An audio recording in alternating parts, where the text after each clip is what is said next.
51, verset 6. Levez les yeux vers le ciel et regardez en bas vers la terre, car les cieux disparaîtront comme une fumée, la terre s'usera comme un vêtement, et ses habitants mourront comme des mouches. Mais mon salut durera éternellement et ma justice ne sera jamais abolie. Je suis celui qui vous console, moi-même. Qui es-tu pour avoir peur d'un homme mortel et du Fils de l'homme qui ressemble à de l'herbe? Tu oublies l'Éternel ton Créateur, qui a déployé les cieux et fondé la terre. Et tu trembles continuellement tout le jour devant la fureur de l'oppresseur. Tu se prépares à te détruire. Mais où est la fureur de l'oppresseur? Méditation. Adam s'est caché dans les bois pour fuir Dieu, parce qu'il savait bien qu'il avait commis le péché de désobéir à la parole divine. Le sentiment de culpabilité qui l'envahissait l'empêchait de se tenir devant Dieu le juste. De la même manière, bien que nous affirmons croire en Dieu, il nous arrive souvent de vivre comme si nous l'avions oublié, même de nier ou d'ignorer son existence. Cela est dû en partie à notre conscience implicite de notre péché, hérité du péché originel. Même le rejet ou l'incrédulité envers Dieu peut être interprété comme une manière d'éviter d'affronter la justice. Cependant, Jésus-Christ nous a révélé que Dieu n'est pas seulement un Dieu de justice et de jugement, mais aussi un Dieu de salut et de miséricorde. Cette vérité est en fait présente dans l'Ancien Testament, mais elle était voilée pour le peuple de cette époque, incapable de la percevoir pleinement.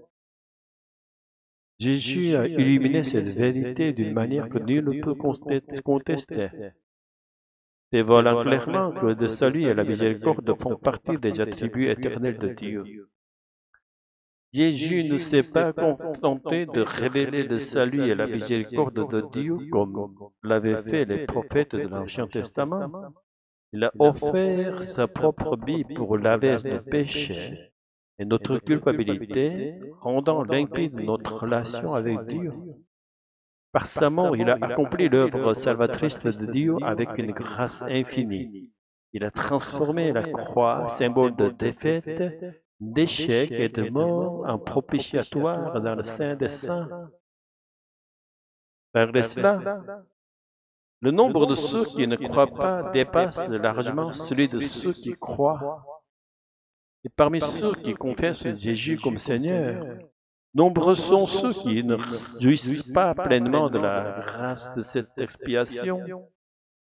Beaucoup continuent de porter le poids de ces péchés que Jésus a déjà pris sur lui, incapable de les lâcher. Pourquoi? Parce que, bien que sauvés, nous restons des êtres de chair. Et jusqu'au jour où nous quitterons cette chair, nous aurons du mal à déposer entièrement ce fardeau.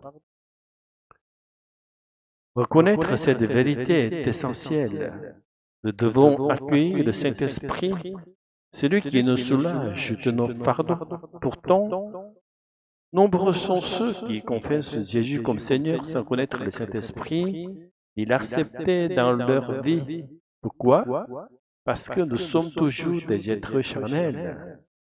Cependant, nous sommes parmi ceux qui ont été amenés à connaître le Saint-Esprit.